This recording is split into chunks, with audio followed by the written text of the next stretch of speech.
Welcome to the A to Z Running Podcast, where we help runners thrive. I'm Andy. And I am Zach. And up next, the U.S. Championships were amazing and jam-packed with incredible moments and fascinating lessons.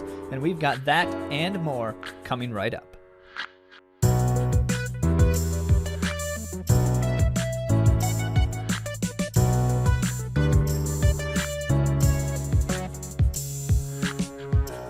Welcome back. Here we are in what amounts to the middle of July, which I was about to say summer, but some of you listening, this is not summer. This is your winter because, different parts of the world and stuff. But for those of you who are in summer parts of the world in the middle of July, it's kind of an interesting time for runners.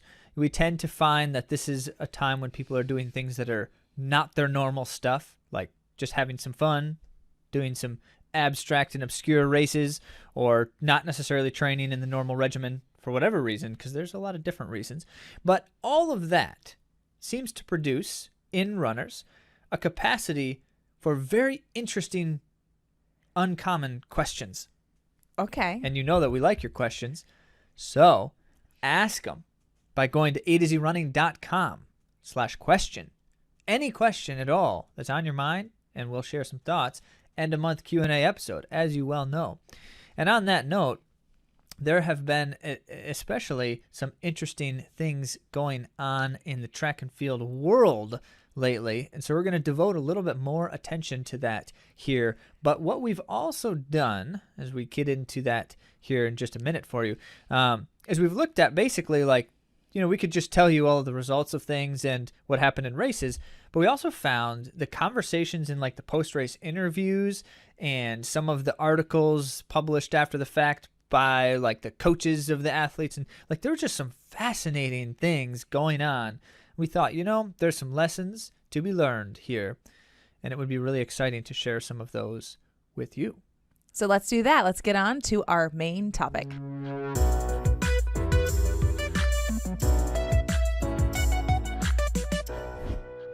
Well, I should mention before we begin that Andy and I had a whole lot of fun watching races. Did you have fun watching races? I absolutely guess I shouldn't did. speak for you because you slept through half of them. But Shh, don't tell. This is the problem. Not all of them. All my favorite races I saw. Okay, all right. The shorter ones. What? The shorter races. No. I saw the long races, Zach. In between naps, yeah.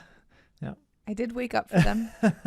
So this is the problem when we are 3 hours ahead of the location where the races are happening, and distance races tend to be run late at night.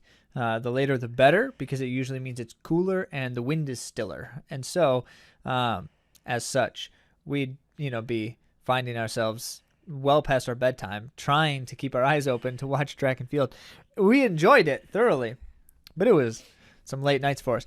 That being the case, also, other things that we found interesting about trying to watch the U.S. Championships included a running examination on how the commentators were sharing about or reporting on various different things happening. And there was a lot of interesting, sometimes the commentators did a really great job talking about what you needed to know about what's happening in the race and giving us some technical information and stuff that was really kind of interesting, especially when they're talking about things we didn't know as well, like the decathlon or something. That was loads of fun. But there were other times then where it was what are they talking about? There's a U.S. championship race happening, and they're just chatting about something they did a month ago or something.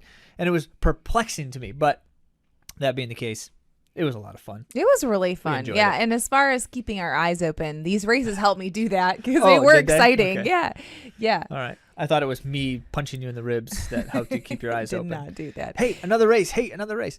All right. Well, let's go ahead and do this. We're going to run down the events here in more or less chronological order as far as when they happened. Just the distance events. The distance races. I'm going to go through every single event in the track. I mean, this is a 4-day track and field meet, but the distance running races, and then within that, also what we're really trying to do here that I find to be the most interesting about these things. I like track and field for the sake of track and field, so I'll just watch it no matter what. But as mentioned, the conversations around interesting and uncommon experiences tended to be compelling.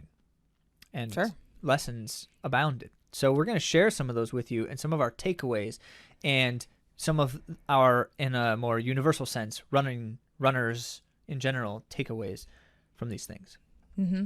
Let's start with the women's 10,000 meter run, because that was the first final on the track that was a distance running event.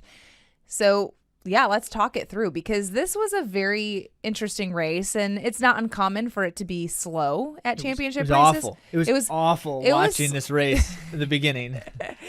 I think it was slower than some of the top They kind of looked like they were just jogging.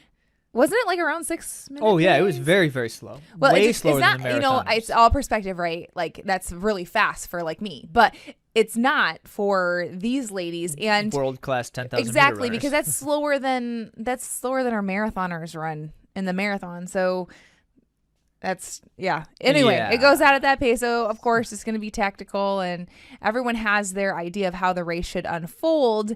And we saw some really strong contenders for the U.S. Marathon emerge, 10,000 meter run emerge. This was not a surprising. I don't think this was a surprising result. However, the order we maybe thought could have been different. Like, Alicia Munson has the fastest time for the year with the American record. With the American record. I mean, that tends to help when you have the record. Yeah, and then of course, but you can't count out Elise Cranny because she's a defending champion. Is she? Yeah, 10,000. Oh, I forgot that. Yeah, I believe so. I know. We'll get to the 5,000. I didn't write that, but. Yes. So was it Krista? I'm sorry. I should have written. I don't know who won the 10,000 last year off the top of my head. But what I do know is that this race in particular ended up being basically like who can run the hardest after a reasonable hard effort, like steady effort kind of run. It was Krista. Carissa won last year. Okay. Yeah, so Carissa Schweitzer definitely wanted to put the pressure on sooner rather than later. So she had taken over at one point in the race. But there were plenty of others who wanted to see things ratchet up a bit. And so she had lots of company. And then what it amounted to was just late stage in the race, late surges. Elise Cranny, Alicia Monson, Natasha Rogers all kind of broke away. And it ended up being Elise Cranny with the crazy kick for the last lap to put it on. She put 5 seconds on Monson. I mean, she just has wheels. Like, her kicks are always good. That's something. It is. So Cranny, Monson, Rogers, top 3 for the U.S. women on the podium. And there's some question about whether or not all 3 of them actually can represent Team USA because of world ranking stuff. Yeah. So Rogers isn't far out from the world championship qualification through ranking. So we'll see. It's a very complicated thing. It's a very complicated thing. Let's just mention it now because we're going to talk about this in each of the events. Who's actually going to go to the world championships to represent Team USA? So in the past, if you finished top 3, you were probably going to go, almost definitely. But now with the world ranking system being so complex, it's not as straightforward. And so the world standard time-wise is super fast, and very few people have that standard in any of these events. Munson being one of them. So, like, she goes because she clearly has the standard, and she also happens to have the ranking. But outside of that, you have to be ranked within a window of a top number, depending on how many they're going to take. And that ranking is... Each country essentially has 3 people that fill spots in that ranking or could fill spots in that ranking. And so, it's like you got to be in the top 56 in the world, essentially. And it's more convoluted than that because then they allowed for there to be a ranking within like qualifications from cross-country championships. It's a little bit more confusing this year than it's ever been. For the 10,000, yeah. Yep. So this is... Roger was 3rd at USA's for the 2nd year in a row. That was an interesting tidbit I found out. And then this is Alicia Munson's 3rd straight team. Yep. For the US. She's rock solid. Yep. So after that was Wayne Colati, and then we have Carissa Schweitzer, right? Schweitzer, yep. Yeah. And she has the world ranking. She does. Or the time. She has the world standard. Yeah. Yeah. Yeah. So, Which means something here, because it means that if for some reason Natasha Rogers can't end up qualifying, can't actually go, then Schweitzer, despite being 5th in the race, would likely be the one to represent Team USA. Yeah. Because Wayne Colati also does not have the world ranking or standard. So a lesson that I took away from this was from a post-race interview with Elise Cranny, and it was something that had been talked about. There were some rumblings of it, but that she'd been dealing with ramifications of overtraining that began last fall, and then through the winter you didn't really see her competing very much. And even in the early stages of this season, there were some question marks, and so she ended up having to dial things back and figure things out. And she told Let's Run, I was like, okay, it's time to figure out Elise and get in a good spot. So she just took that time to figure out what her body needed and to get well. And I guess I took away from that, if you're feeling burnout, that doesn't mean your best is behind you. To figure it out and then move forward. I think a lot of us are afraid that, like, if we do experience burnout or overtraining or anything really that pops up, like, we don't have to believe that the best is behind us. We can still strive. Or even like within that season. Yeah, right. Like it's not an all hope is lost kind of thing just because things aren't going well for an extended period of time. Mm-hmm. And so I think that's a keen point, and it's going to come back up in a number of different ways in some other lessons here in events. Mm-hmm. So the women's 10,000 started things off, was an interesting race. The men's 10,000, second final on day one. It was the last race of day one. And this one in particular, was really painful to watch because of how slow they were running for the first significant period of time. And so for a while there, you're watching it and you're like, wow, these guys, like, they're content to just not really try to run at all. Like, everyone was just bunched in this giant little clump, and no one was willing to actually change that. And I keep watching things like that, and I'm thinking, if I'm in that race, it doesn't really matter to me that I know that it hurts my chances of winning it potentially. I'm still going to go to the front of that race and pick it up. Yeah. Because I am simply uncomfortable running that much slower than what I'm anticipating for a race in terms of a competitive environment doing. And so the good example of that is the last time I ran a 10,000 on a track, might have been the only time. No, I've run a couple. The last time I ran a 10,000 on a track was at Stanford. And so out there, they had pacers for the race, right? Do you recall this? So I don't know if you were there, but so the pacers in the race were not running the pace that they were told to run. They were running slow. So after 2 laps, I just went past them. And I'm like, okay, if you're not going to pace the race you're supposed to pace, I will pace it. And that might mean that everybody behind me beats me, but at least I'm running the thing that I was planning to run. And that's not to suggest that you shouldn't be flexible in a race experience environment, but at the same time, I'm more likely to make that choice knowing that I might not have as good a chance of winning the race, because I think I can still perform better off of leading the entire race by myself and have everyone drafting off me behind me than running this wonky, slow, fast type of thing. That's no good for me. So, and I was surprised to not see at least someone make that same decision, because someone usually does. But there's a lot of big names in particular race. Yeah, well, listen, no matter who you are in that race, you're not going to think going into that race that you're going to beat Grant Fisher, who has the American record and has run 30 seconds faster than the next fastest American in the race. So nobody in the race is going into that thinking, I got a good chance of beating Grant today. Like, they're not thinking that. Well, they might. Well, yeah, sure. A couple I'm of pretty them sure might. Joe Clucker But went in thinking, the I want to win this majority race. of them, right, but I'm saying the majority of the guys in that race are not running that race thinking they're going to beat Grant Fisher.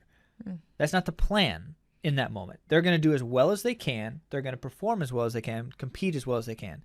And jogging the first 2 miles of the race is not doing it in that point. Anyway, so that's the way I think. Rant? Eidenschink is the one who deserves a little bit of the credit, because he's the one who went to the front and started trying to make some kind of, like, actually running happen. He ended up finishing 10th, which is not that bad. No, by the top way. 10 in the U.S. It's a good result. But he struggled late. And let's talk about that. everyone struggled late when Grant Fisher took the lead with about a mile to go, and started dropping crazy fast laps. Like he basically started running sub 60 seconds a lap. And you can see then the strategy here. Grant Fisher knew that the slower the race was, the more likely it was going to be hard for him to win it, because he's the fast guy in the race, but he's not the best kicker in the race. As a matter of fact, everybody knows who the best kicker in that race was. It's Woody Kincaid from Nike. So Woody Kincaid has been, this whole season, has been winning in these insane final lap kicks. It's true. Every single time he races, basically, this season. Yeah. And he did Not just set this season, though. Yeah, I know. He's always had a good kick. But this season has just been even the next level. Kincaid did set the indoor 5,000-meter record for the USA this year, so clearly he's having a great year. So Grant Fisher decides, and then in the interview after the fact, he said this is why he did this. He decides the only chance he has of potentially disrupting Woody Kincaid's kick is to do something crazy earlier in the race. So he goes hard with 3 or 4 laps to go, and over the course of those laps, starts creating a gap. Like, he's pulling away from people. And this is a world-class field here. I mean, we've got the likes of Joe Klecker and Sean McGorty, Grant Fisher, Paul Chalimo. These guys are all, Connor Mance. These guys are all top-tier 10,000-meter runners. Sam Chalanga. Yeah, certainly there's others, but those guys all have the fastest times. Anyway, so the point is, he looks like he's doing it. But then with a lap to go, you start looking at it and you're like, no, actually, he doesn't have enough space. And it just is clear that unless he's got something special still in his legs with a lap to go, that he's going to get swallowed. Mm-hmm. So here's what happens. The bell rings. They always ring the bell when you're at your last lap. And I look at Andy and I'm like, Woody Kincaid's got it. They couldn't break him. He's going to win this race. And sure enough, he didn't just win it. He crushes them in that final lap. He made up a bunch of ground because he was not right up with Grant Fisher at that point. Made up a bunch of ground. Put a second on second place, which is not saying a lot. Joe Klecker was definitely holding on. Yeah, he's but holding. Really buried everybody else at that point. Yeah. So Woody Kincaid wins the race. That's is his second title in the 10,000. I can't remember how many titles he has in the 10,000. But no. That was the 5,000 that he won last time. So anyway, Woody Kincaid wins the race. It was phenomenal. It was an extravagant final lap. Joe Klecker finishes second. He is I think Let's Run called him Mr. Consistency. This year, he has just been nonstop solid. He's not winning every race. As a matter of fact, he's never beat Woody Kincaid in a race, which is... Well, the reason we know that is because Woody Kincaid wanted to boast that. He was a little braggadocious. Kincaid has a bit of an ego, but Klecker has just been incredible, and you always know that he's going to be in it because he's just been so solid this year. I think he's trying to I think it's like a friendly competition thing between he and... I don't know how friendly I don't know. It Klecker has consistently funny, suggested that it is not something that is fun. Oh, okay. That it's frustrating. But anyway, Sean McGorty finishes third. Bowerman Track Club. Sean McGorty is the surprise upset here. First of all, he outkicks Grant Fisher, which I don't think he's ever done. Oh. I don't think he has ever outkicked Grant Fisher. I mean, not very many people have, but he did. Yeah. And that was surprising. And not only that he outkicked Grant Fisher, but that he finishes top 3. Sean McGorty's never done that before. And so McGorty comes across the line in third place. It's the big upset. It's like, holy smokes, this is incredible. But then immediately you realize, but he also doesn't have the world ranking or standard. So at this point, Sean McGorty is not going to the World Championships for Team USA unless something changes.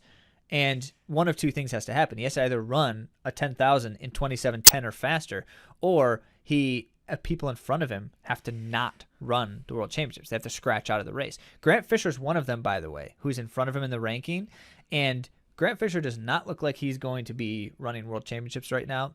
There's a big debate in general. It depends on how bad his injury is. He is apparently injured, and that was part of the reason why things didn't end as well for him as he was intending in that race. But whatever it may be, if Grant Fisher wants to run the race, he's actually got the world ranking. So he would go instead of McGorty, even though McGorty beat him in the race. It's all confusing. Paul Chalimo ended up 5th, which was a strong showing. Second 10,000 meter. Yeah, he hasn't run a lot of these. He had a good strong finish, but it wasn't quite enough to catch those guys. Connor Mance ended up 6th after coming off of an incredible marathon season. So good things there. It was a fun race to watch in the last mile of the race, and certainly some more to tell you about some of these people when we get to the 5,000 later. Right. Women's 1,500 meter run. Wow. What an exciting race, because we had Athing Mu, who was the Olympic champion, deciding to run the 800 meters. Like, she didn't run 800 because she has a bye in that event. So let's mention this, because if you won the world championships, gold medal in the world championships in the previous iteration, then you automatically get to run in the world championships the next time. That's what it's called. So your country actually gets an additional place, which is super cool. Which means the U.S. can now send 4 800-meter runners because Athing Mu won the 800-meter last year. So after things like settled on that first curve, Athing Mu was in front. She was in front, which is where she's comfortable being, but she's not necessarily comfortable in the 1,500. So it was a big question, like, is this really the best idea for her? I mean, she looked super comfortable. It didn't go out super fast either, and that was part of the reason that she was kind of like hanging out there in front. And she did settle, it wasn't like she went out crazy, but that's where she ended up, right there in front.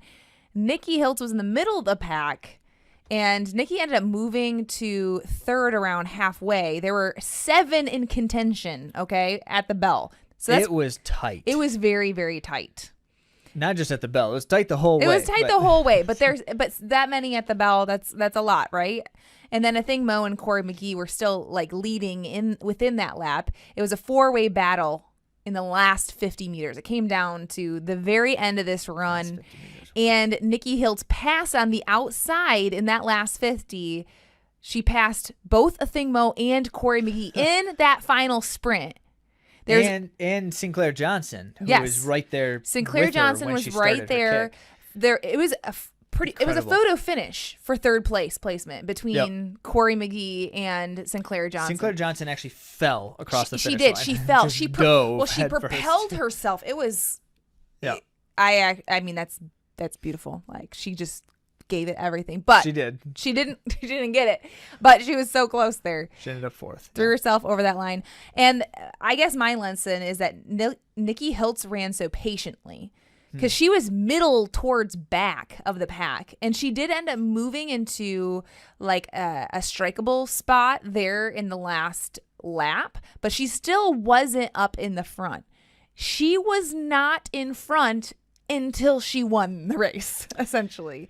Yeah, which is what most 1,500-meter runners like to be able to do if they can, and she just could. So this is Nikki Hiltz's kick has been incredible this year because she had to make up ground to catch Athing Mu before the line, and that's hard to do. Athing Mu's like, she's really fast, so Hiltz catching Mu that last lap was really something. It was.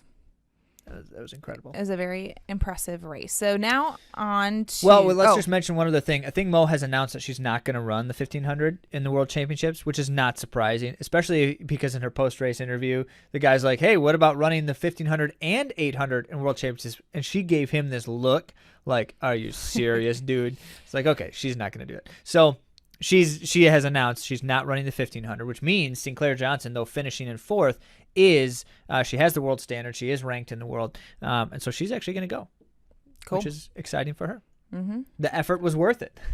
Right, exactly. Yeah, it was worth it to throw herself across the line because it was so tight there in the end.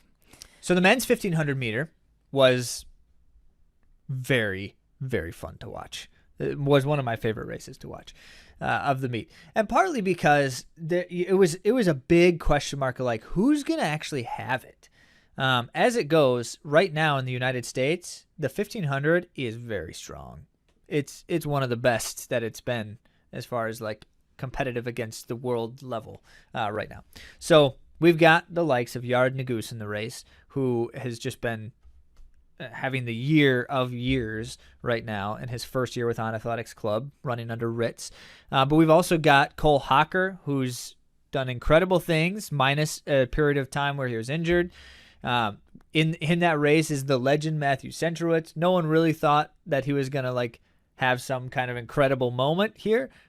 He's coming off of a major injury, but he's been getting back into better and better form. So it's like, okay, what is he going to do? Hobbs Kessler, the young phenom who has been really running great this season, much more consistent than he has in the past. But then you also have the NCAA champ Nathan Green, who's been incredible.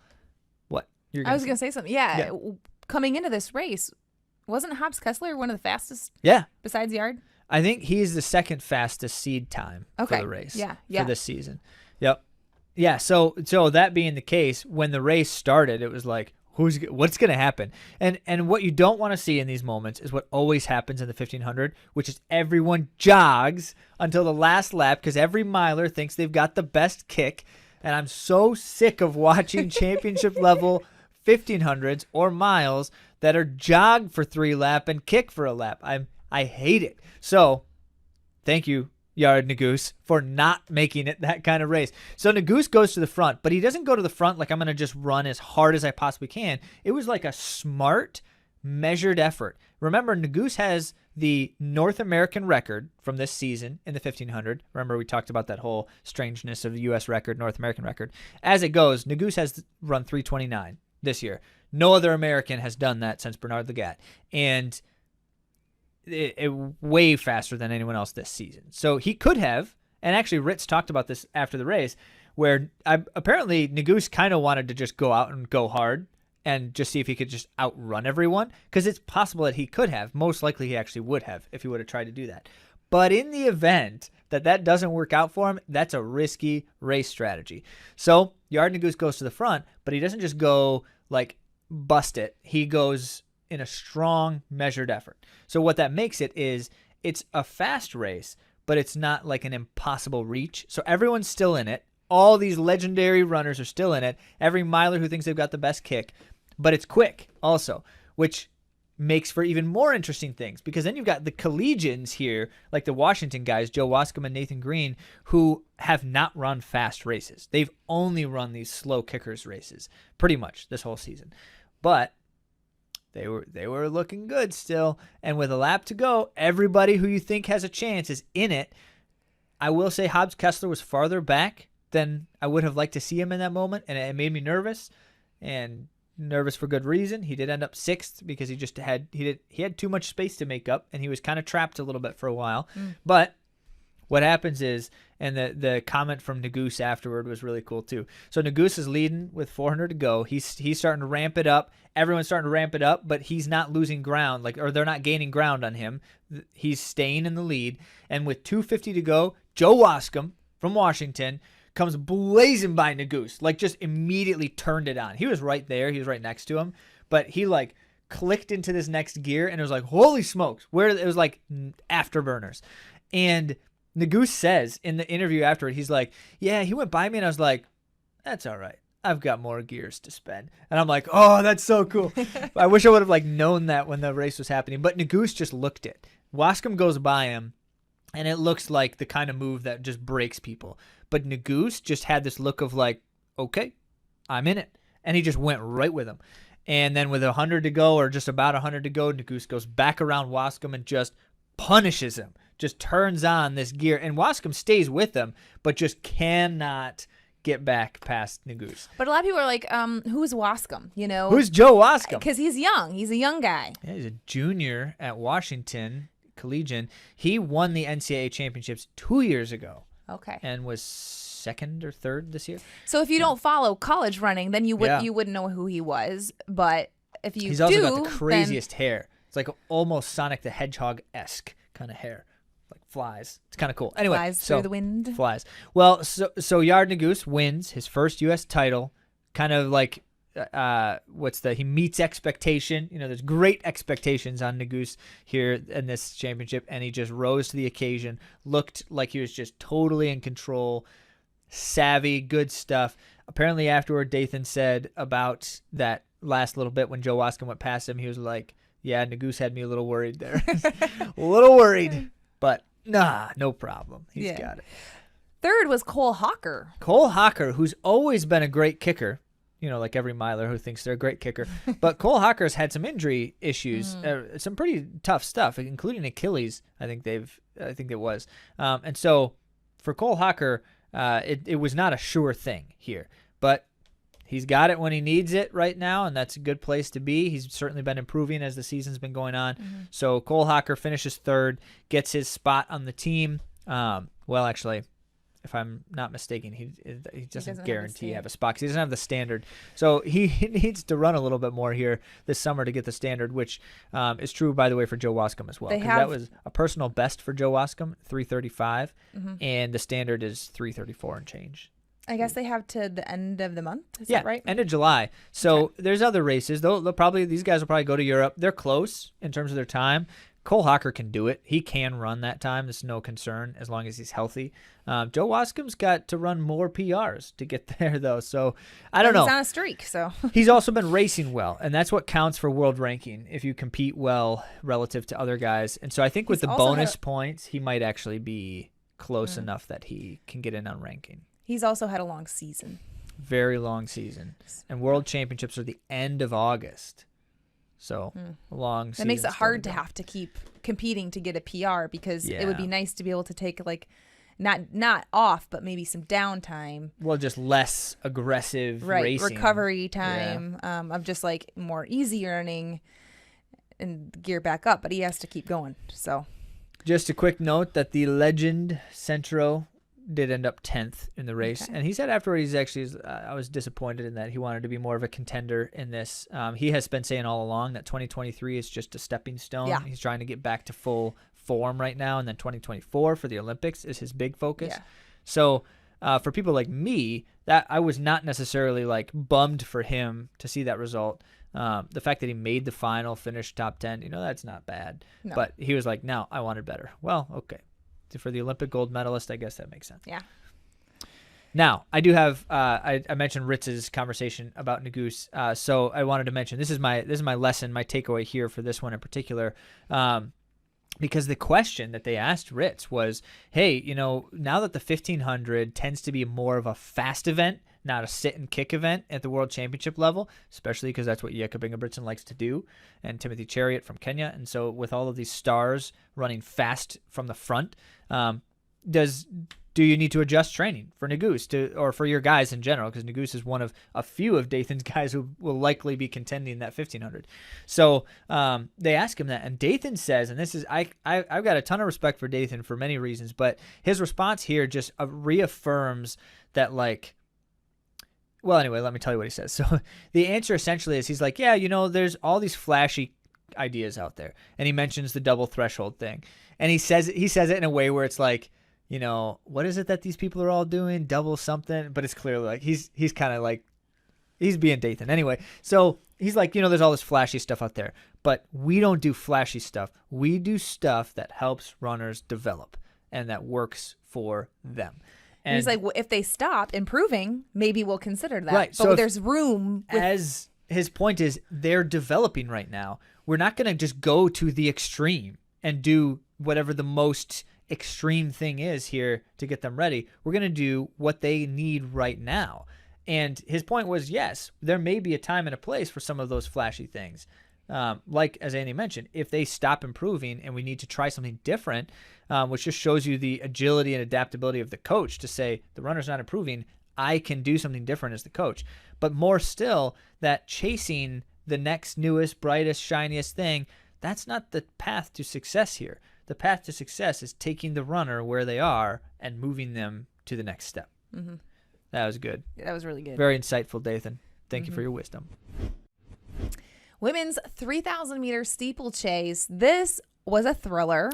Very exciting race. It was. And it was interesting from the very start and sad interesting in some ways because athletes that I follow and I love to see on the track. Andy fangirls a whole bunch of steeplechasers. Exactly. So there was no Courtney Frericks. There was no Leah Fallon. There was Leah Fallon retired, right? No. Well, she had a baby, so you can't say that. Like she said she's done. Okay. Well, she said, no, she didn't necessarily say that for now, but maybe she'll come back later. You never want to put, I'm not putting her down. I thought she said that. Anyway. No. Yeah. She Courtney said she Frericks come back. Yep. injured in the prelim. Colleen Quigley, she ended up not getting to the start line. Vale Constein. sorry, Constine, she was on the team before in the Olympics and she wasn't there. So there were 4 really strong and probably more that I don't know of that weren't on the start line for the steeplechase. So, yeah. It was already interesting from the very start. It's certainly that. But Courtney Wayment, who's been in the last, I don't know, what is it, the last 3 U.S. championships, she's been like 2nd, 3rd, and 4th. So like Courtney Wayment is there. And then, of course, Emma Coburn, who has won 10 straight U.S. titles in the event, is back. Now, Emma Coburn is not her normal self this season. She's been struggling more than she might normally struggle. But she's still running strong. Great. Yeah. So there's no guarantee that, she's vulnerable here. And so this is an interesting race. It is. Yep.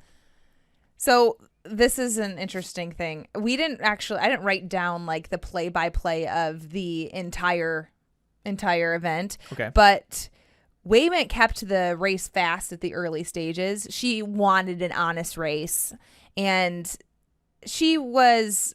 Did you write this? I wrote this. Go ahead. Okay. So yeah, Courtney Wayment took over early on and kept the race moving, which is really, that's great because it just makes for a more interesting, well, it's more interesting to watch. But more than that, in the steeple especially, this is one of the more common things you see in the steeplechase, because in the steeple, the most important thing you can do is stay away from other runners, because you knock into each other. You don't see the barrier when they're coming up. Remember, the steeplechase is the one where you have to jump stuff. And so if you can't see very clearly in front of you, if people are moving too quickly around you, it's bad. I've been on the receiving end of that badness a number of times myself.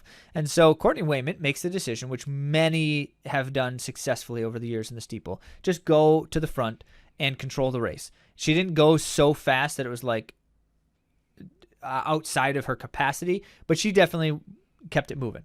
And then Emma Coburn, which she routinely has done in almost every single race she's ever run, she takes charge with something like 2 laps to go, right around that spot. She takes over and starts really driving, pushing hard. She's known for that. So Courtney Wayment goes with her. And that's a great sign, because she's leading most of the race, but she didn't tire herself out by leading. And so she goes with her. She can't quite hold on, like right on her, but she's staying close. And then I think it's Marissa Howard also goes with, but can't. So Marissa Howard tries to stay with them, but she's just a little bit off. She doesn't quite have contact, as they say. So then what ends up happening is Emma Coburn continues to drive from the front. It looks like she's going to run away with this one. But then the announcers, with about 500 meters, about a lap to go, the announcers start talking about this Chrissy Gear. And we know who Chrissy Gear is, because we've seen her race a little bit. She's an NAZ elite runner. Had a great indoor season. In the mile. In the mile. Yes. In the other events. Season. Yeah. Yep. And I did see her stellar performance at the Sound Running meet, which was early season. She beat Courtney Wayment in a kick finish. Yeah, it was a really impressive run. Well, continue. She was a ways back. She was 2 seconds behind Coburn at the bell lap. Do you just want to admit to everyone how early in the race I called it? Andy did. I called it. She it was called it just on sheer guesswork. No, though. I just was like, Chrissy Gear. She's like, I've got a feeling. I'm like, okay, I've sure, got a feeling. you're feeling. So she did call it. Andy called it, and we'll give it to her. And what happens is, with a lap to go, Chrissy Gear just starts moving. And you're like, holy smokes. She's going really fast, and no one else is going as fast as her. But she's got a lot of ground to make up. Well, she made it all up and some. And at the last barrier, which is about 50, 60 meters from the finish line, she catches Coburn. Like, on the barrier, she jumps over it at the same time as Coburn. And in Chrissy Gear's own words, says, essentially, she's like, I was starstruck for a moment there, because she's like, so she's 9 years younger than Coburn. She's like, I've been like fangirling Emma Coburn for years, and I just caught her at the end of a U.S. championship. I'm about to beat her. And she says for a moment, she's like, I don't know if I should do this. Like, should I do this? Like, of course you should. Well, she did. She did. She didn't hesitate. Turns it on off that last jump and just floors it through the finish line. Her first U.S. title, the first U.S. title for NAZ Elite as well, her team, which is really kind of cool. Super cool. So on the track, by the way, first U.S. title for NAZ Elite on the track. They've got a lot of road titles. But amazing final lap. impressive to beat Emma Coburn, which now breaks her streak, 10 years straight. Would have been the 11th, but she did not win it. However, Emma Coburn still finished second, made the team, and Courtney Wayment in a very strong third-place finish. Yeah, it's a strong team. Well, here's what it is. This is actually the strongest depth in the U.S. women's steeple in championship history. Wow. And so 4 women ran under 920, which the world standard is over 920. So the first 5 women all ran under the world standard in this race. So let's give them a shout out. Let's tell our audience who they are. Yeah, so those top 3, and then Olivia Marquezich was 4th in 9:17 in a personal best, and Marissa Howard, who she was holding on well, but Marquezich caught her, but she ended up 9:22 for 5th and under the world standard of 9:23, I think it is. Yeah. One of my takeaways was actually from researching Chrissy Gear just a little bit and listening to some of her interviews, and she always talks about how her key to success is enjoying the process. And I know that that's something that might be oversaid, or maybe I oversay it. I'm obsessed with the idea that we have to enjoy this thing, because if we're not, what the heck are we doing, right? And even for these pros, yes, it's their job. But in anything that we do in life, enjoying the process is the key to consistency and long-term success and development. And then, just enjoying life more. I have more to say, Zach. I didn't realize it was written. Sorry. Yeah. She said that she still would have been happy if she hadn't won and executed the way that she did at at the U.S. Championships. That's really easy to say in retrospect. But she said not as easy to say if it didn't go your way. Yeah, well, I know, but she said, but she executed to the best of her abilities, and it was just extra sweet for it to all come together like it did for a victory like that. But I think that she said that winning wasn't like, that was obviously something she felt like she could do and was within her reach, but that wasn't the ultimate goal. It was the execution of the race and giving it what she doing the plan and executing the way that she felt she could. So that was the main goal, and then winning was like the extra sweet thing. Yeah, I have to say, in terms of that concept, it's an interesting reality, and I don't know that everyone out there will agree with me on this, but in my own personal experience, I have found that when I have a goal that I then achieve, that feels really good. But when I don't have a goal and I achieve something unexpectedly great, that feels awesome. It is an interesting, so like where the goal is here, and I believe that to be possible, achieving that does not feel like I've accomplished something immense. It just feels like I did the thing I expected I should be able to do. It's a fascinating dynamic. So where you have something like Chrissy Gear saying this, if Chrissy Gear expected to win that race and outkick Emma Coburn for the victory and then went ahead to do it, it probably would not have been quite so sweet as this, like, oh my goodness, I just outkicked Emma Coburn for the win in the U.S. Championships. I did not think that I was going to do that. Not that she couldn't, but that wasn't the ultimate. Well, she just didn't see that happening in that way as the likely scenario. Anyway, I don't know. I'm not in her head in this moment, and I don't know that everyone listening right now would agree with me, but that's the way I've experienced that dynamic. Interesting. At times. Now on to the men. So the men's steeplechase was an especially fascinating one because the two legendary U.S. steeplechasers, between the two of them, I think the last 10 U.S. championships were won by one of these two guys, Evan Jager and Hillary Bohr, and both of them were injured and not in this race. And so that's a bummer for them. Also makes for a really fascinating, like, what's going to happen in this race where the guys you would expect to kind of be hanging out to win the race just aren't there. So here's what ended up happening then. Is you had a fair number of lead changes. You weren't exactly sure who was going to lead the race, and it ended up being fairly fast because people were not like just waiting to see what was going to happen. They were trying to just take control, and well, I said the steeplechase tends to usually be more like this anyway, but people were like, I'm going to try to, see if I've got it. And a number of people were feeling that way and thinking that way, which is kind of cool. A side note that you have Andy Bayer in the race, who had retired out of running, came back to the sport. Love it. Which is always kind of a cool story, and finished 9th, which is, that's impressive. He's got some strong running in him, and he says that he's got more still to give, so that'll be interesting to see. But as it goes, here's what happened. That was just crazy. Early in the race, I think it was Anthony Rodich, almost ran into a barrier. And so at the last moment, he jumped and like put his hands down and like vaulted the barrier with his hands. Well, the guy right behind him, Kenneth Rooks from BYU, who is the NCAA champion coming into this race, just won the NCAA title. He didn't see the barrier in time because of what happened with Rodich. So he just ran into it. Ouch. He kind of started to try to jump, but he hit the barrier, flipped over it, and rolled twice on the ground before getting up. Losing the whole field. Oh, yeah, after being run over by half the guys who were behind him at the time. Yeah. So, and gets up and has to, like, try to – so that's like, oh, man, that was brutal. Hard to see. But it kind of shook everything up, too, then, at that point. People kind of settled back into very different positions than they were before. Some accelerations were happening. Bernard Keeter liked to see the race get a little bit faster. He's made, like, the last 3 U.S. teams. And so it's not surprising that Bernard Keeter would be one of the guys kind of pushing it up front. And then really exciting. So Mason Furlick, who's was in the Olympics for the U.S. in the steeplechase in 2021, he was also driving the pace a bit at times. But then over the course of the second half of the race, seeing Isaac Updike start to move up in there. And the reason why that's fascinating to me and exciting is because Isaac Updike, for one thing, comes from the small school division, NAIA, which is the division we ran in. Anytime you see an NAIA runner performing well at this level, it's like, that's exciting, because usually people are like, NAIA runners aren't any good. But that's not true. Anyway, so Isaac Updike is up there in the mix, and it's like, oh, this is really cool, because he's been close a lot in the past, but he's never really been quite there. So things are unfolding, and you're starting to see, all right, this is coming down to a really unpredictable finish. Who's going to have it? Mason Furlick's in there. Duncan Hamilton was close.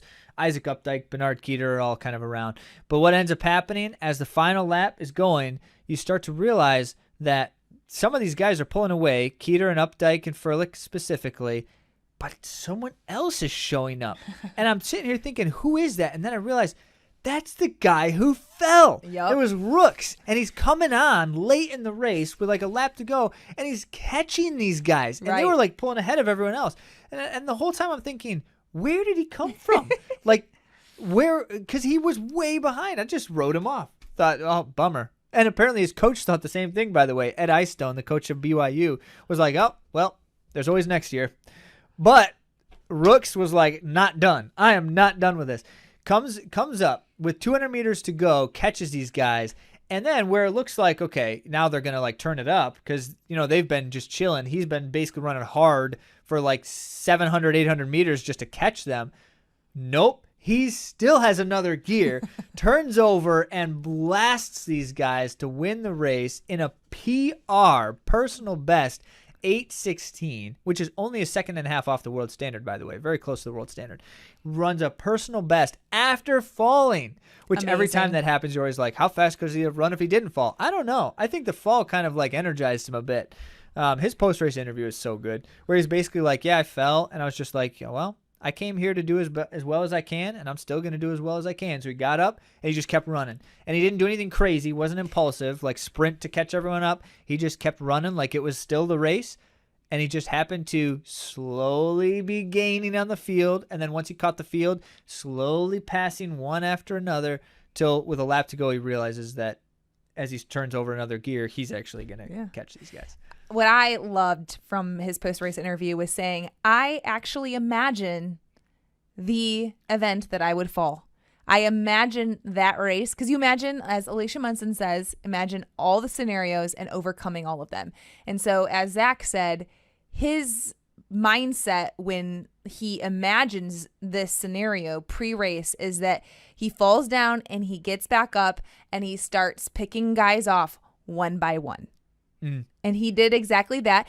He said he was surprised that ended up with the win. Yeah. But that was a little surprising for all of us. But I love that. I love that. So imagining that scenario and then what you're going to do about it. So this is a great takeaway. Harken back to Peter Holland's advice we were sharing last week. If you heard us share this briefly on the podcast, his advice was the concept of like think positive is itself very destructive for motivation in isolation. And so Peter Hollins is suggesting that this is the kind of mindset that we should have with everything, which is we should anticipate the challenges and know what may go wrong and what I will do about it when it does. Because most of the time. Whose law is it? Moore's law? I don't remember whose law it is. The thing that can go wrong will go wrong. Is that Murphy's Law? Murphy's Law, thank you. The thing that can go wrong will go wrong. And so this is where Rooks was ready. The fall happened, and it did not break him in terms of motivation. It didn't tell him, oh, all of my dreams and hopes are lost. Instead, it was like, well, that can happen. Now I have to do the thing that I have to do. And he won. Yes. And by the way, all three of these guys are going to the World Championships because despite the fact that none of them have the world standard, so I mentioned that was a PR for Rooks. There's also a PR for Bernard Keeter, a very, very small one, but nonetheless a PR, and not far off of Isaac Updike's PR, like a second or something. So none of them have run the world standard before, not just this year, but ever. However, their world ranking is high enough, all three of them, that they're going to the World Championships. That's awesome. And that's very cool. Isaac Updike, his first time ever representing Team USA in the steeple. That's going to be cool. Mm-hmm. So we've had Bernard Keeter on the podcast, by the way. Bernard Keeter's wonderful. Yes. Women's 800-meter run. This is Andy's very and highly anticipated. I mean, I love all of the events, so I don't know if I can say that it's no, my but favorite, but I always am excited. excited. I'm always excited about the 800-meter run. I think it's a fabulous event. And a lot of these, I think it's because it's kind of like the clash of the mid-distance ladies and the distance ladies, and it's cool to see. And sure. Yeah. So this race was a pretty interesting one because I think that it surprised many people.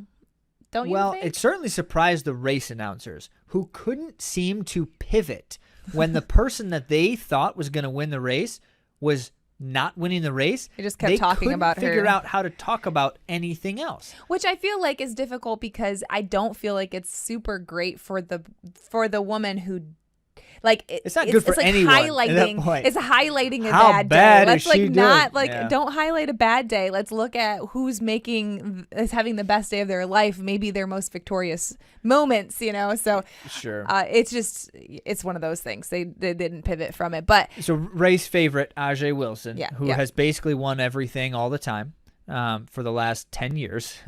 She had a bad day. She was off. Kind of looked off even before the start. Andy commented on, she's like, she doesn't quite look herself. And whatever is going on, whatever may be the case, who knows, but she wasn't up in the front like she normally is. And the race announcers couldn't figure out how to talk about the people who were up in the front of the race. Well, let's talk about them. Let's pivot now. Right. Well, I was trying to So one that I had said, like, I think she's making the team pretty much hands down with your instinctual predictions. I was like Raven Rogers. I don't know what place she'll be, but she'll make the team. Is what I said. Raven Rogers makes almost every U.S. team. She rarely ever wins, but she's always in the top 3. She was the top U.S. finisher for the Olympics, wasn't she? That may be the case. She was. I don't know for sure. She was medalist. I don't recall. She that was silver. 2 years ago. That's a long time. It was like a really remarkable kick in the end. She's been to very get impressive. her a medal. I'm not saying, and the world stage, she's done one thing. I'm saying at the U.S. stage, she rarely ever wins the U.S. championship. Probably because she's peaking for the big dogs. Well, that's great. Yep. So. Anyway, so the race, Michaela Rose, Sage Herta-Klecker, and Raven Rogers were leading with about a lap to go in this race. Michaela Rose is the NCAA champion from a few weeks back. Yep. And Nia Akins, mid-pack. And Nia Akins started passing just on the final turn there. So it was cool to see. She's like 4 people back, perhaps 4 or 5. I don't know. I wasn't even paying attention to her. I was not even watching her. And then suddenly, Akins ends up next to, like, shoulder to shoulder with Raven Rogers and ends up out kicking Raven Rogers for the win. Just a couple of tenths. It was very tight. Yeah. Very impressive finish. It was an impressive finish. And this shouldn't be a huge surprise or upset because she was the indoor champion, U.S. champion. Yeah, and as it goes, if people, unlike me, were paying more attention to her during the season, it was clear that she was having a great season, and she was definitely a contender in this race. I don't pay that much attention to the 800 meters and didn't quite realize how successful she's been lately. Yeah. So she did it. Yeah. Running for Brooks Beasts, by the way, this is like the first Brooks Beasts title since in the last 8 years for their group. Are you just making that up? No, I was reading it in the thing. So that's exciting. They had a good year. It's great. Yep. Yeah. My takeaway, Nia Akins and others in different interviews had mentioned that varying the distance of her racing, particularly going over distance and doing some 1,500 meter runs this year, that helped her with her development. And I think Mo also is doing that same type of exercise for her development by trying the 1,500 meter run this year. She said her coach wanted her to do that in order to prepare her to be a better 800 meter runner and push her. And so that was an interesting takeaway, because I do think that it doesn't matter what distance you prefer, it will benefit you to run other race distances. And that's why, like, in the way that we develop our training, we do time trials and things as well, because it is good to be able to manage your effort through different distances, get the feel of it. And also, of course, it's going to be helping with the physiological benefits as well. Yep. So there's a lot going on there, but I thought that was a really keen takeaway, is that Nia Akins attributes her success to varying her distances this year. Yeah, and as you noticed, we were talking about Athing Mu earlier, the 800-meter star who is racing 1,500s this year. Not to compete at the World Championships, because even though she made the team, she's not going to do it. She laughed. Did you say that already? Yeah. She laughed at the... So, as it were, that's an interesting insight, but it's valuable. We do feel very strongly that runners in general should not try to specialize to the exclusion of everything else. I don't think it tends to be healthy. Runners that do that tend to have issues related to things like burnout, or they just get sick of the distance. Ruts and things. And so we can avoid some of that emotional taxing, but also physiological development improves by variation. That's good. That's good. And then finally, for the 800, the men, I say finally, there's one more event. For the 800 men, this race was kind of unfolded as you would predict. And if anything, as we're watching, it's like, that's exactly what I thought was going to happen each moment of the race. Isaiah Jewett took it out. He was on the Olympic team 2 years ago, NCAA champion back then. He's been running pro for Nike, and he likes to lead races. So when Isaiah Jewett went to the front right in the beginning of the race, it was like, yep, that's to be expected. He goes hard at the front. And what's interesting is he didn't go quite as fast as he normally does, as any 800 meter normally does in the start, first lap. And afterwards, you come to find out afterwards, that was actually because he thought someone else was going to take it out. And so when he found himself in front, he wasn't exactly sure that he actually wanted to go hard right from the start.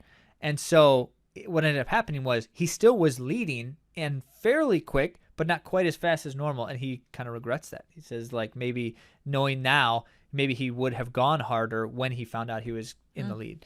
But that's interesting, right? So what happens is Isaiah Jewett leads the race for about 600 meters.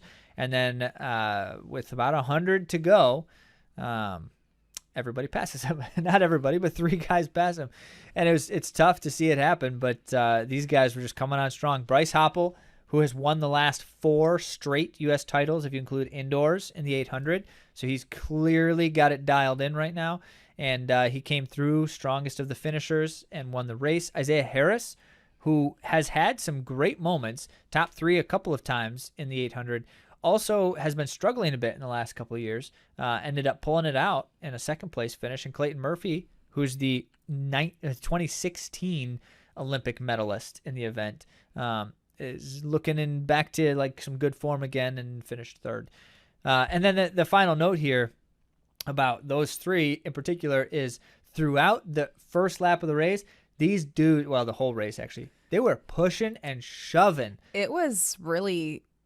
there always is some physicality in some races, but it was extra. It was more than normal. Here's what Isaiah Harris says. He said... Because he's the one who everyone is like, ooh, yeah. should he get DQ'd, So he finished 2nd, right? And he said it was a bloodbath. This is a direct quote. There's going to be shoving. I shoved someone. Clayton shoved someone. Bryce probably shoved someone. Everyone shoved someone. So it's just racing.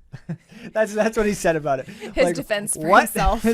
You're all pushing each other everywhere, just pushing. Elbows throwing. It was really something. Yeah, but there was no DQs, much to the surprise of many. I think what it amounts to because of that is no one really caused someone else serious inhibition.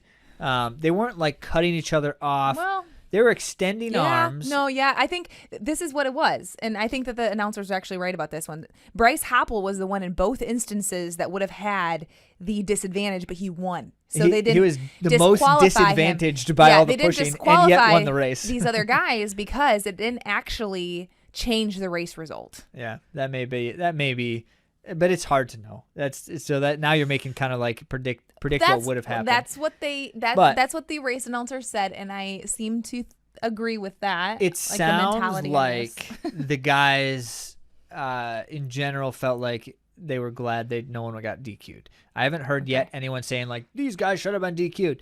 Mostly because the guys who were doing a lot of the pushing and shoving and receiving the pushing and shoving also ended up finishing in the top 3. So it went their way. I will say then, Will Sumner, the stud freshman at Georgia who won the NCAA championships, there's a lot of talk about him ahead of this race. He ran well and he finished great, but he just was too far back. And so he ended up 5th place. And it just what it amounts to, as we've seen kind of over the course of the season here. He's been running great. His NCAA championships, which put him in the world standard that time, was really phenomenal, but it was kind of a standout race. And he hasn't really had any other races quite to that level. So he ran what was a high quality race here. Looked like what he could run, but it wasn't like that anomaly that the NCAA championships may have been. All right, so we've got one last event. Well, it's going to seem like deja vu. For the women, at least, yeah. Yeah. Top 3. I'm just going to tell you right now. Well, women's 5,000. We didn't tell them what the event was yet. Oh, women's 5,000 is pretty much a carbon copy of the 10,000 meter run. Literally a carbon copy. As far as race results in the top 3, yes. So just straight up, I'm going to tell you the results up front. Elise Cranny won, so she doubled her victory here.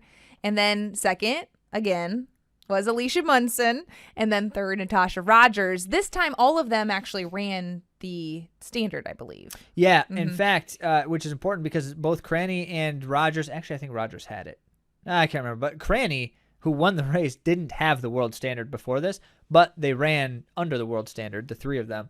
And so it's no question. They're all going to the World Championship. We're all going. Yep. Which is sweet for Natasha Rogers, especially. Yeah. Although I did listen to a post-race interview where she's like, 10,000 is my stronger event. Yeah. So, I mean, doesn't she also like try to do the marathon sometimes? Or some other road races? I thought I saw her in some road races. Anyway, I don't think she's done the whether or not, she has said in the past that longer races are better for her.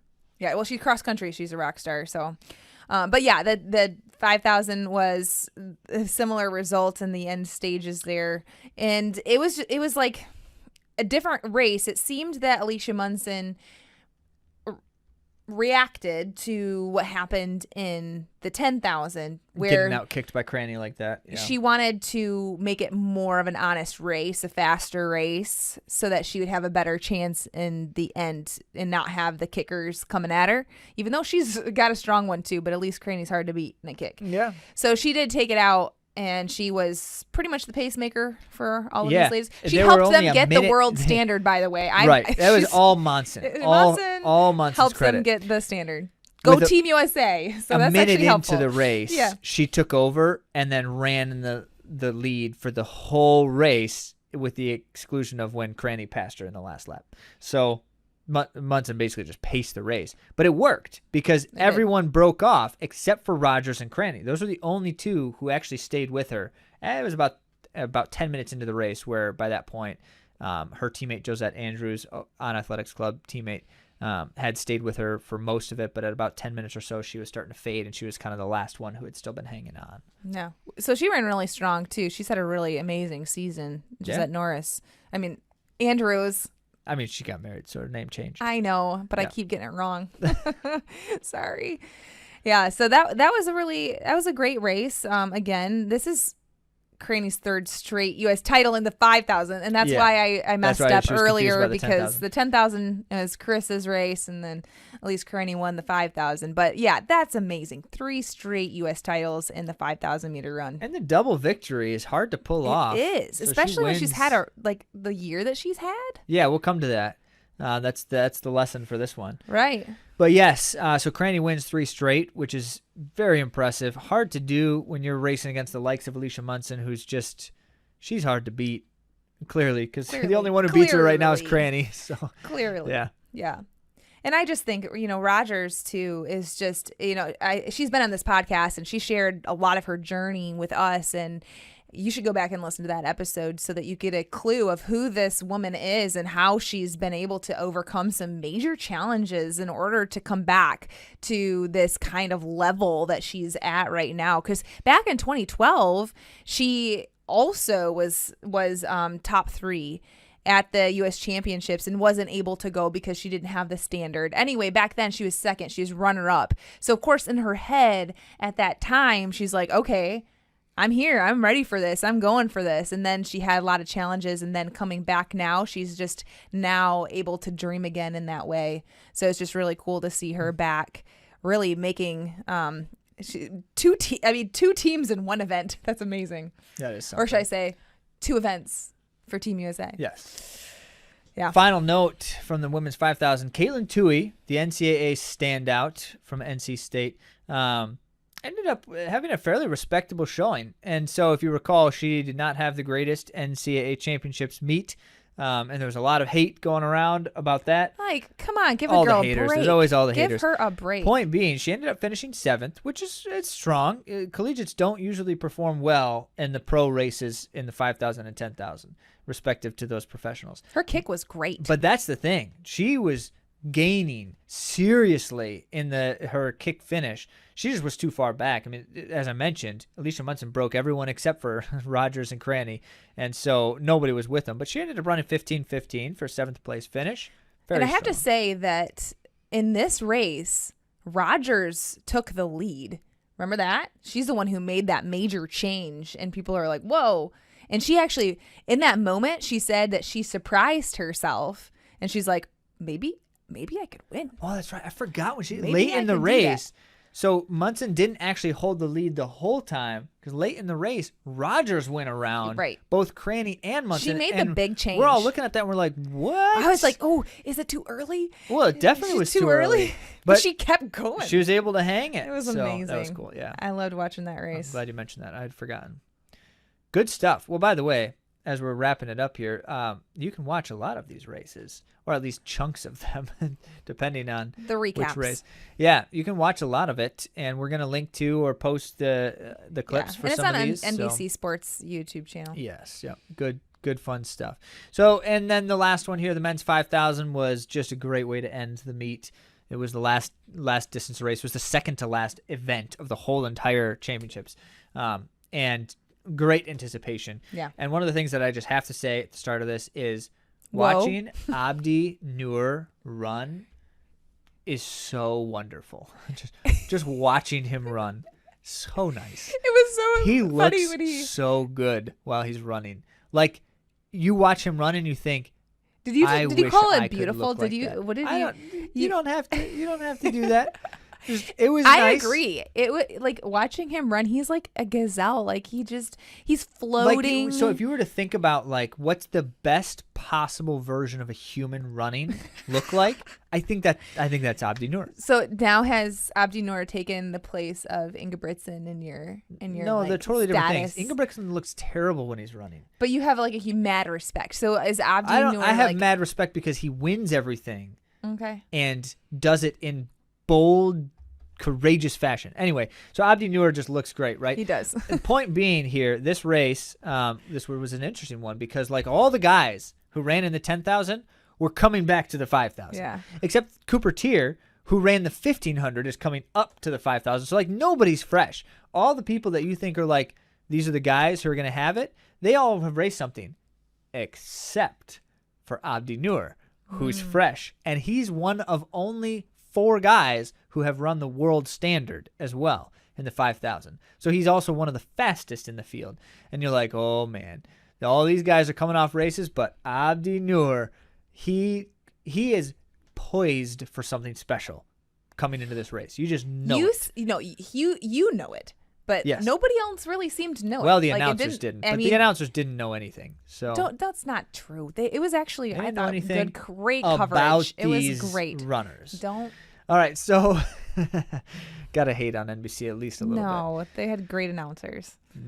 Disagree. All right, so here's what goes on. The race starts slow. Like these races just continue to start slow, and I'm getting a little bit aggravated, but people are starting to mix it up. It's not just like totally slow the whole time. You've got the likes of, Joe Klecker, Woody Kincaid, Sean McGorty, who all made the team in the 10,000. Paul Chelimo's in there. Paul Chelimo is the United States' most successful 5,000-meter runner at the world scene. He's got 3 global medals, 2 from Olympic Games. So you're looking at this and you're like, oh, this is just, I don't know what's going to happen. I don't know what's going to happen. And as it's unfolding, it ends up being the case that people that you don't expect. So Paul Chelimo eventually looks like he's going to go to the front and kind of push, which Paul Chelimo likes to do. But then he doesn't do it for very long, and I think it was Ahmed Mohamed who first then goes around him. I don't know. And it's like, this is not going the way I would expect. Connor Mance is near the front for a while. You know that he likes to be near the front because he always likes to run fast, but then he's not again. And so it's just fascinating as it's unfolding. But then with about 1K to go, that's 2.5 laps on the track, Abdi Nur takes over, and I'm like, oh boy, something's happening right now. If Abdi Nur is taking over right now, and sure enough, when he takes over, it actually kind of looks like he's starting a sprint finish at first. We're watching and we're like, is he going too hard? Well, Zach was like, does he know that he has? Well, I was saying that jokingly. 2 laps left. Like clearly he knew, but at the same time he was running, and you're watching this thinking, this might be a little too much. But not at all too much. Noor was totally equipped for this. So he takes over with 1,000 to go and does not relinquish the lead. He's just moving, and he looks like he's flying along. I told Andy, it's like, it looks like his feet aren't striking the ground, but it's more like his spikes are just skimming the track as his legs are going through. Like he's just flying. So he's going, and the guys stay with him. I mean, he's not like breaking away, but he strings the field out behind him. Like everything starts falling apart behind him.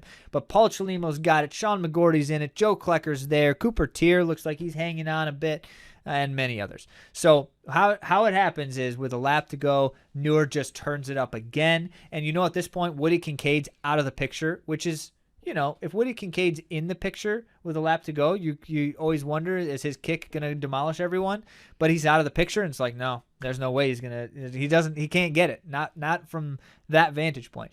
So then it's like a question of now, is Klecker going to have another strong finish here? Is Paul Chelimo just going to turn something magical out again because he's done it in the past? But no one could challenge Noor. He just held and flew all the way to the line. His first U.S. title. This dude's young, by the way. This is his second year running pro, or well, I guess first full year running pro. So Abdi Nur takes the title. Paul Chelimo finishes in second. So it's like, here he goes for another U.S. team in the 5,000. Sean McGorty ends up in third again to make what amounts to the best meet of his life. Sean McGorty was never in the conversation prior to this meet for a top 3 finish in either event. Never in the conversation. Like, he's good. He's been running well, but he's been hurt on and off through the season. He's never been that good compared to these other guys. Like, he's just not on the same kind of level, it seems. Nope. Sean McGorty, third place, both events. It's huge. And yet he may not still run in the World Championship. Because of not having the standard. The and world Paul Chelimo doesn't have the standard. Paul Chelimo doesn't have the standard either. So what it amounts to now is Paul Chelimo's got a better shot at getting in the world ranking. He doesn't have to have the standard. But Sean McGorty has not been racing. And you have to have you have to have 3 qualified races to even get a ranking. So he's just got no chance almost of getting a ranking. He needs to run 13:07, which would be big personal best for him. Yeah. So we'll see.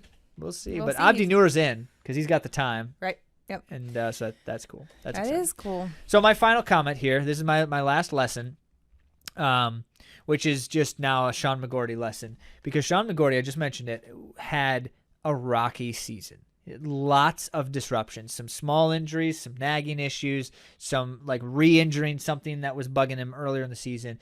Had a lot of disruptions. And yet, come the end of the season, well, it's not the end of the season, hopefully for him, but the championship moment in the season, and he's ready to go. And in fact, his coach, Jerry Schumacher, even said, like, you are ready to go. And apparently that gave McGorty a lot of confidence to be able to perform in this meet. Because Jerry doesn't just say those things. McGorty never says it, or sorry, Schumacher never says anything nice, apparently. No, that's not true. It's just he doesn't say those kinds of things. Yeah, unless he feels like it's warranted. He doesn't say flowery things for no reason. But as it goes, McGorty puts it all together, right? And that tells me two things. One, which we have, as runners, we have all known, but find it hard to believe, which is it doesn't have to be perfect. The thing doesn't have to be perfect to still work out, whether in the end or in the moment. And that was Dot McMahon's big lesson and takeaway from her grandma's marathon. Last week we had Dot McMahon, who has now qualified for 5 Olympic trials marathons. And she said her big takeaway from grandma's was that it doesn't need to be perfect, to just look one day at a time. Sometimes the big picture, you have to step away from that and just say, this is what I have to do today. Yeah. Yeah. So, and that's exactly right. It doesn't have to be perfect, but what we have to do is we have to take what we have in the moment and do what we need to do with that. McGorty, to his credit, this season, despite the disruptions, was never forcing it, was never trying to train in the midst of one of those injuries and overdoing it. He was just doing what he needed at each of those steps. And when it was clear that his calf was feeling not right, he scratched out of a race. When it was clear that he just wasn't quite ready in rehabilitation, he would not travel to the next race. And so while that actually stings a bit right now because he hasn't raced enough to be in the world rankings, at the same time, he never would have performed at this level if he wasn't able to put these things together. And this meet in and of itself, to be able to be on the podium at a U.S. championship, is also massive. Huge. Yeah. Twice in one meet. Yep. What's your main takeaway, Andy? I loved the event where the guy fell. What's his name again? Rooks in the steeple. I'm going to learn it, guys. I'm going to know Rooks. It because this is a new one for me. Kenneth Rooks is a new one for me. Yep. So when Kenneth Rooks fell, he gave himself a shot at the comeback, because you never know how a race will unfold. Remember Des Linden when she won the Boston Marathon? I know this is a story that's told many times over, but she wasn't feeling great. She even stopped at a porta-john. It's true. And she ended up winning. So when we let the negativity get into our heads and we write off a season or a race or running in general, I think that is short-sighted, because we can do a lot more than we think we're capable of. And I think that we have to orient our goals just like Rooks did, saying, I might fall, but if I do, I'm going to do this race one person at a time. I'm going to reel people in one person at a time. Maybe for us, if we're not as competitive as Rooks, we might say 1 mile at a time. I'm going to just 1 mile at a time. So that's my big takeaway, I think, from you think? So not sure. But well, just that was a Cinderella moment there. Yeah. I think that race was quite remarkable in how it unfolded for Rooks. In fact, it was. Well, it was an exciting meet. We've got more excitement coming for you as the Diamond League continues here soon, and World Championships in the end of August. You can anticipate that greatly. We'll make sure that you are well informed about what to attend to at that meet, and then we'll report well on it. But to wrap things up, let's talk quick shout outs for some A to Z runners, because as we're sharing these lessons and things like patience and consistency, things like trying to stay in the moment despite things not being perfect, like a rainstorm while you're running a race, for one example, yet good things may still come. And we have to keep our head in the game. And speaking of, Michaela, to start us off here, ran a 10K PR in cold and rainy conditions, yet put it together, ran a 10K PR, first in her age group. Allison, in the same day, in the same race, also first in her age group. And PR for her as well. And a PR in the 10K. Congrats to both of you. Andy and I were there. We got a chance to actually see it happen, which is always fun. And it may or may not be true that Zach once again ran a race course incorrectly, but that's only a rumor and will not be confirmed because no one witnessed it. And Mary ran a 5K second overall. Well done, Mary. Yeah. Very nicely done. Lorenda ran a 5K for a new personal best with no anticipation. She was not coming into this race like, I'm going to go run a PR. As a matter of fact, she decided last minute to run it, and she asked us, how should I do this? Because she's not been prepping for a race right now. We're not at that phase in training.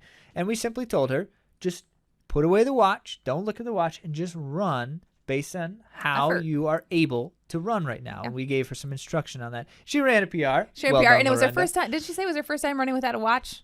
I don't know if she said first time, but she ran without looking at her watch. First time feedback of the watch. So that was really cool. Well done, Lorenda. Love to see that success. And Nikki in a half marathon, first in her age group as well. Look at this. What a weekend to be an A to Z runner. If you want to be a part of the good things happening over here, you can, in fact. It is possible. But you have to go to atozrunning.com/coaching to learn more about it. Well, thank you all so much for joining us in our excitement for track and field and for the U.S. championships. There also was the UK championships that went on. And the Kenyan trials. We want to apologize for a lot of time to report on global. We want to apologize to our global listeners that we didn't have time to go over everything, but we are going to be nerding out about more to come around the globe with Diamond League, and then of course, as Zach said, with the World Championship coming up. There's so much more to come. So thank you all so much for joining us, and we'll talk to you next week.